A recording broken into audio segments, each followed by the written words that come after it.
আসসালামু আলাইকুম। আমি আশিক ফালতু ব্লগ থেকে বলছি।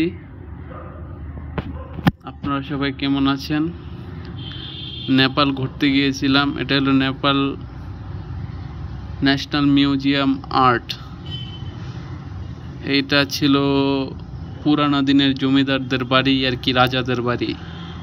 100 বছরের পুরানো স্থাপনা, এখনো কত সুন্দরভাবে দাঁড়িয়ে আছে।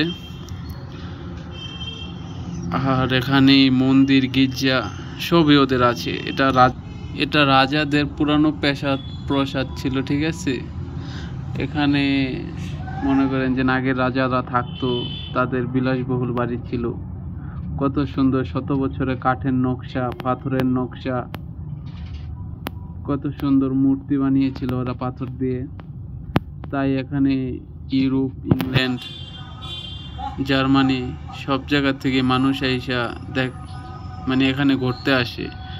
এটা একটা বিখ্যাত জায়গা, ঠিক আছে, নেপালের ভিতরে। আপনারা যদি কেউ আসতে চান তাহলে নেপাল এয়ারপোর্টের থেকে বলবেন যে বাক্তাপুর আসবো, ঠিক আছে। বাক্তাপুর ন্যাশনাল মিউজিয়াম বললেই ওখানে যাইতে পারবেন, ঠিক আছে।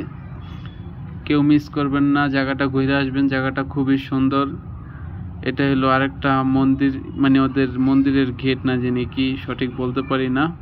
তারপরে জায়গাটা অনেক সুন্দর। আপনারা কেউ গেলে, নেপাল গেলে এই জায়গাটা ঘুরে আসার চেষ্টা করবেন।